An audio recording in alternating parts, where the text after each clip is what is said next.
তো এখন আমি আপনাদের দেখাবো কিভাবে আপনারা একটি লোকাল সার্ভার অনলাইন থেকে ডাউনলোড করবেন এবং সেটা আপনারা আপনাদের পিসিতে ইনস্টল করবেন, করে আপনাদের পিসিকে একটি লোকাল সার্ভারে পরিণত করবেন।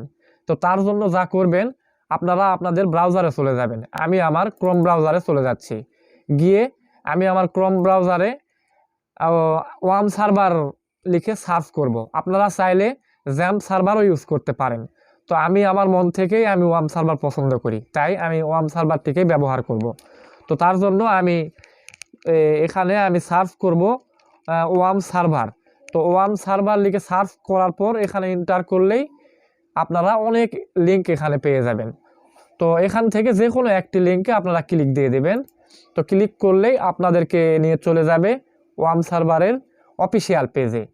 তো আপনারা এইরকম একটি ইন্টারফেস দেখতে পাবেন। তো এই ওয়েবসাইটে এসে, এটা ওয়াম সার্ভারের অফিসিয়াল ওয়েবসাইট। তো এখানে এসে আপনারা জাস্ট এই যে আপনারা স্টার্ট ইউজিং ওয়াম সার্ভার এখানে ক্লিক করবেন। করলেই আপনারা এইরকম একটি ইন্টারফেস দেখতে পারবেন। তো এখানে আপনারা ওয়াম সার্ভার এই যে 64 বিটস, তো আপনারা চাইলে এটা লেটেস্ট ভার্সন, এটা আপনারা আপনাদের পিসির জন্য ডাউনলোড করবেন। তো আমি এখান থেকে এটা ডাউনলোড করব না, কারণ আমি অলরেডি এটাকে ডাউনলোড করে রেখেছি। শুধুমাত্র আপনারা এখানে ক্লিক করবেন, ক্লিক করলেই ডাউনলোড হওয়া শুরু হয়ে যাবে। তারপর এটা একটি জিপ ফাইল আকারে ডাউনলোড হবে। তো ডাউনলোড হয়ে গেলে আপনারা যা করবেন, তা সর্বপ্রথমে আপনাদের ডাউনলোড করা ফাইলটিকে আপনারা ওটা আনজিপ করে নেবেন। আনজিপ করে নিলে ঠিক এইরকমটা দেখাবে। আমি আমার ওয়াম সার্ভারটি একটু যদি দেখাই, তাহলে দেখতে পাবেন যে এই যে লোকাল সার্ভার, এখানে আমার জ্যাম সার্ভার আছে কিংবা ওয়াম সার্ভারও আছে। তো আমার ওয়াম সার্ভারটি ডাউনলোড করার পর এইরকমটা হয়েছিল। তারপরে এটাকে আপনারা এক্সট্রাক্ট করে নিয়ে তারপরে দেখতে পাবেন ঠিক এইরকম একটি ফোল্ডারের মধ্যে একটি অ্যাপ্লিকেশন পেয়ে যাবেন। এটা শুধুমাত্র জাস্ট নেক্সট করে এটাকে ইনস্টল করে নেবেন। তারপরে যখন এটি ইনস্টল হয়ে যাবে আপনাদের পিসিতে, হয়ে গেলে তারপরে এইরকমভাবে আপনারা একটি আইকন দেখতে পারবেন আপনাদের ডেস্কটপে। তো আপনারা যা করবেন, তারপর আপনাদের এই আইকনে ডবল ক্লিক করে দেবেন, দিয়ে এটাকে ওপেন করে নেবেন। ওপেন করার পর একটু সময় নেবে। তারপর দেখবেন আপনাদের এই যে নিচে এখানে সবুজ হয়ে গেছে, অর্থাৎ আপনার পিসিটি বর্তমানে একটি লোকাল সার্ভারে পরিণত হয়ে গেছে। এখন আপনারা এরপর প্রথমে যা করবেন, আপনাদের এই লোকাল সার্ভারটি আপনাদের পিসিতে রান হয়েছে কিনা তা প্রমাণকরণের জন্য আপনারা আপনাদের ব্রাউজারে চলে যাবেন। ব্রাউজারে গিয়ে জাস্ট এখানে লোকাল হোস্ট লিখে সার্চ করবেন। লোকাল হোস্ট লিখে আপনি যখন এন্টার চাপলে দেখতে পারবেন যে ঠিক এইরকমভাবে একটি ইন্টারফেস শো করছে ওয়াম সার্ভারের। তাহলে বুঝবেন যে না, আপনাদের ওয়াম সার্ভারটি ঠিক আছে। তো এই ওয়াম সার্ভারটি ঠিক আছে। এখন ওয়াম সার্ভারটিকে কিভাবে আপনারা ব্যবহার করবেন, তো এখন কি করবেন আপনারা সরাসরি চলে যাবেন আপনাদের এই যে দিস পিসিতে গিয়ে আপনারা এই যে সি ড্রাইভে ক্লিক করবেন। সি ড্রাইভে চলে যাওয়ার পরে আপনারা এখানে দেখতে পাবেন যে ওয়াম 64 নামক একটি ফোল্ডার, অর্থাৎ এখানে আপনার ওয়াম সার্ভারটি ইনস্টল হয়েছে। তো এখানে ডবল ক্লিক করে দেবেন এবং তারপরে দেখতে পাবেন যে এখানে অসংখ্য ফোল্ডার, ফাইল। তো এগুলোতে আপনাদের কোনো কিছু করার প্রয়োজন নেই। আপনারা জাস্ট আপনাদের যেটা কাজ সেটা হচ্ছে এই যে www এই ফোল্ডারে আপনারা ক্লিক করবেন। তারপরে এই ফোল্ডারে আসার পরে এখানে আপনাদের মূলত সব কাজ। তো এখানে আরও অনেক কিছু ফাইল ছিল, ফোল্ডার ছিল, এগুলোকে আমি হাইড করে রাখছি যাতে এগুলো ডিলিট না হয়ে যায়। তো আপনারা একটু সাবধানে নাড়াচাড়া করবেন যে ওখানে যেন কোনো ফাইল বা ফোল্ডার ডিলিট না হয়ে যায়। তো তার জন্য আমি এগুলোকে হাইড করে রেখেছি। তো দুটি ফোল্ডার দেখতে পাচ্ছেন, এই দুটি ফোল্ডার জাস্ট আমি লার্নিং পারপাস রেখেছি। তো আমি আপনাদেরকে দেখানোর জন্য কি করব, এখান থেকে আমি আমার তৈরিকৃত, যারা কোডিংয়ের নলেজ আছে তারাই বুঝবেন, যারা HTML CSS জাভাস্ক্রিপ্ট বোঝেন। তো আমি এখানে জাভাস্ক্রিপ্ট HTML CSS দিয়ে আমি একটি ডিজিটাল ক্লক তৈরি করেছি। তো এই ক্লকটি আমি লোকাল সার্ভারে রান করে দেখাবো যে কাজ করতেছে কি না। এটার জন্য আমি কি করব, জাস্ট আমি এই যে এই ফোল্ডারটিকে আমি এটার ভিতরে রেখে দেব, এই www ডটের ভিতরে, www এর ভিতরে। তো রেখে দেওয়ার পর আমি জাস্ট এর নামটিকে আমি কপি করে নিলাম।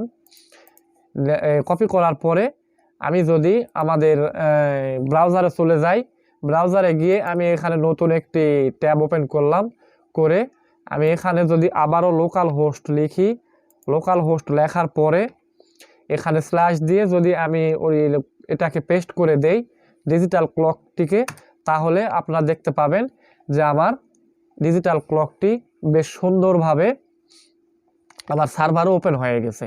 অর্থাৎ এটি একটি ওয়েবসাইটের রূপ।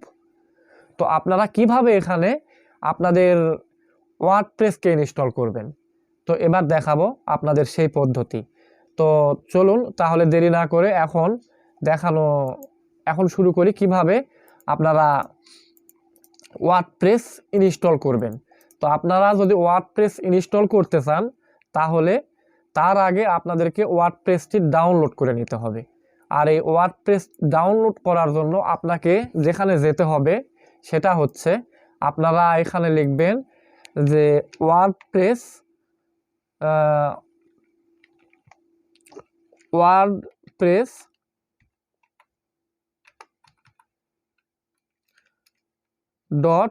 .org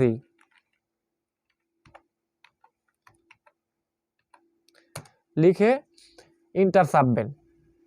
তাহলে দেখবেন যে আপনারা এইরকম একটি ওয়েবসাইটে প্রবেশ করবেন, যে এটাই হচ্ছে ওয়ার্ডপ্রেসের অফিসিয়াল ওয়েবসাইট। তো আপনারা আরেকটা ভুল করতে পারেন, আপনারা হয়তো বা ভুল করে wordpress.com লিখে সার্চ করতে পারেন। wordpress.com লিখে সার্চ করলেও আপনারা একটি ওয়েবসাইট পেয়ে যাবেন। তো সেটা আলাদা, এটা আলাদা, তো দুটার মানে আপনারা বুঝবেন পরবর্তীতে। তো আমি এখন ওই বিষয় নিয়ে আলোচনা করতে চাচ্ছি না। ওখানে অনেক কিছু পেডে টাকা দিয়ে কিনতে হয়, ওখানে অনেক কিছু অনেক সফটওয়্যার বা অনেক কিছু ওখানে পেইড। তো এখানে আপনারা সব কিছুই ফ্রিতে পাবেন, থিম বলেন, প্লাগইন বলেন, ওয়ার্ডপ্রেস বলেন, সব কিছুই ফ্রিতে পাবেন। তো এখানে এসে এই ওয়েবসাইটে এসে আপনারা যা করবেন, এই যে গেট ওয়ার্ডপ্রেস লেখা আছে এখানে আপনারা ক্লিক করবেন। তো এখানে ক্লিক করলেই আপনাদেরকে এরকম একটি পাতা দেখাবে। তো এরকম পেজে নিয়ে আসলে আপনারা একটু স্ক্রল করে নিচে আসবেন, আসলে দেখতে পাবেন যে এখানে ডাউনলোড অ্যান্ড ইনস্টল। তো আপনি এখানে কি করবেন যে একটা ক্লিক করে দিবেন, তাহলে ডাউনলোড হওয়া শুরু হয়ে যাবে। তো অলরেডি আমার ওয়ার্ডপ্রেস ডাউনলোড করাই আছে, তার জন্য আমি ওয়ার্ডপ্রেসটিকে ডাউনলোড করা দেখাবো না। তো তারপরে কি করবেন, এটা ডাউনলোড করা হয়ে গেলে আপনারা যেটা দেখতে পাবেন তা হলো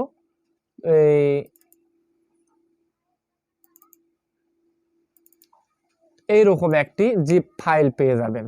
তো সেটাকে আবারও আপনারা আনজিপ করে নেবেন। আনজিপ করে নেওয়ার পর যে এরকম একটি ফোল্ডার পেয়ে যাবেন, ওয়ার্ডপ্রেস নামক একটি ফোল্ডার পেয়ে যাবেন।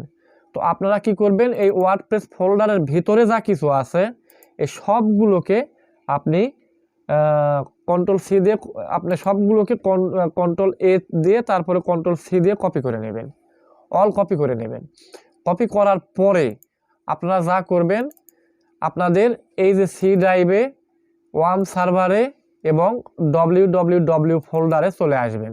এসে এখানে আপনারা যেই নামে আপনাদের ওয়েবসাইটটি তৈরি করতে চান ঠিক সেই নাম দিয়ে একটি ফোল্ডার তৈরি করে নেবেন। তো আপনাদের খুশি মতো একটি ফোল্ডার তৈরি করে নেবেন। তো আমি লার্নিং পারপাস আমি যে কোনো একটি নাম দিতে পারি। তো আমি এখানে দিতে পারি যে কি নাম দেব, তো এখানে দিলাম যে আমি ওয়ার্ডপ্রেস নামটাই রেখে দিলাম। আমি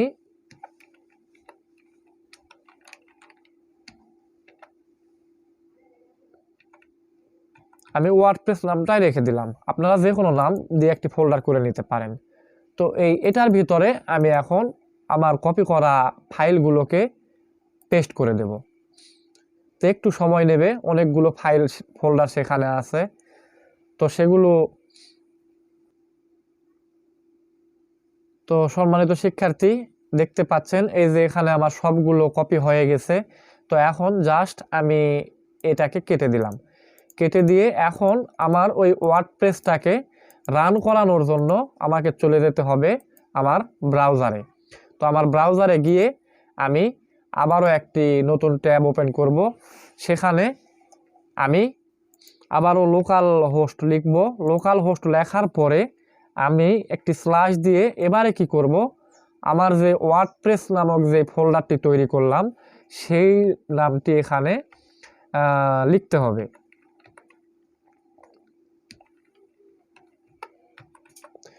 তো এই যে ওয়ার্ডপ্রেস নামটি এখানে লিখবেন, তারপরে এন্টার চাপবেন। এন্টারে চাপ দিলে একটু অপেক্ষা করবেন।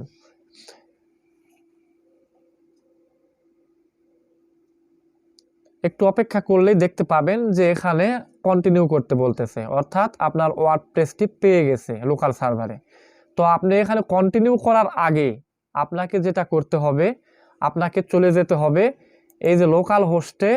এই লোকাল হোস্টে গিয়ে আপনারা কি করবেন, এখানে এই যে পিএসপি মাই অ্যাডমিনে আপনি একটি ক্লিক দিয়ে দেবেন।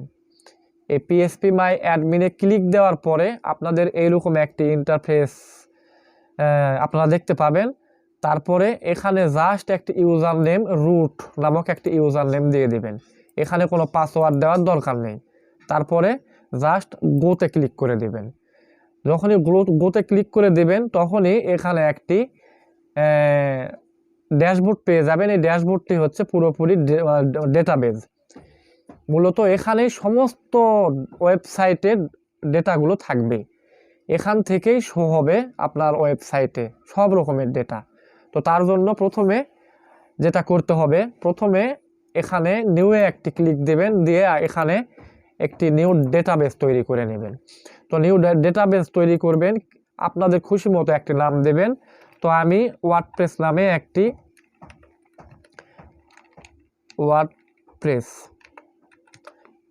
ওয়ার্ডপ্রেস নামে একটি ডেটাবেস ক্রিয়েট করলাম। এখন কি করবেন, সোজা এখানে একটি ক্লিক করে দেবেন ক্রিয়েট। জাস্ট আমার ওয়ার্ডপ্রেস নামক ডেটাবেসটি ক্রিয়েট হয়ে গেছে।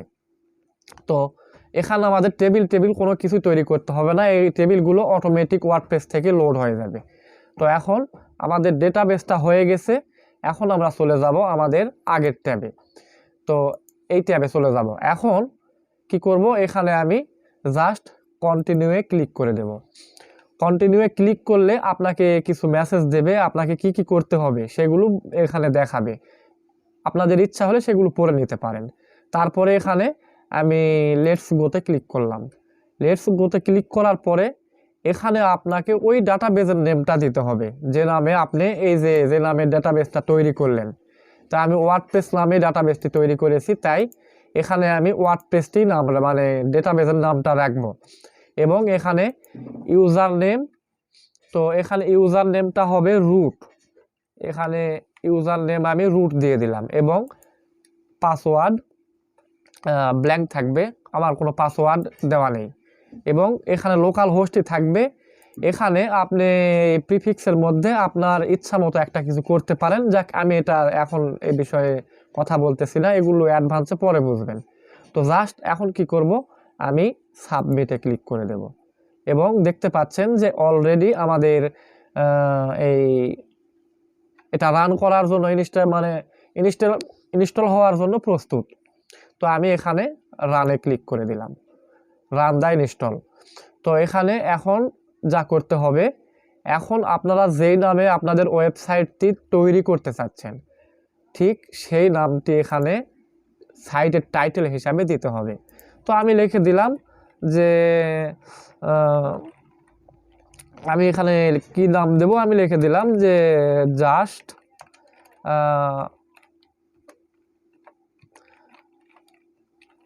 জাস্ট লার্নিং, আমি এই নামটি দিলাম।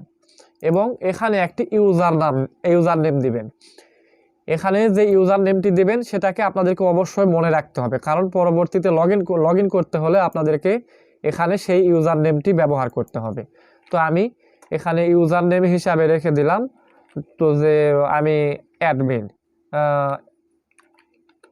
আমি অ্যাডমিন নামে ইউজার নেমটা রেখে দিলাম। এবং এখানে আপনারা চাইলে এখানে স্ট্রং পাসওয়ার্ড দিয়ে দেবেন। তো আমি আপাতত এখানে স্ট্রং পাসওয়ার্ড দিচ্ছি না, আমি 1122 নামে পাসওয়ার্ড দিচ্ছি। তো এখন আমি যে এই যে ছোট পাসওয়ার্ড দিচ্ছি তার জন্য এখানে আমি কনফার্মে ক্লিক করে দেব। তো দেওয়ার পরে এখানে একটি ইমেইল দিতে হবে। তো এখানে ইমেইলটি দিতে হবে কেন? আপনারা যদি ভবিষ্যতে কখনো আপনাদের ইমেইল, আপনাদের এই যে ইউজার নেম কিংবা পাসওয়ার্ড যদি ভুলে যান, তাহলে আপনারা এখান থেকেই এই ইমেইলের দ্বারাই আপনারা সেটাকে ফিরে পেতে পারেন। তো তার জন্য এখানে একটি ইমেইল দিয়ে দিবেন। তো আমি আমার ইমেইলটা এখানে দিয়ে দিলাম।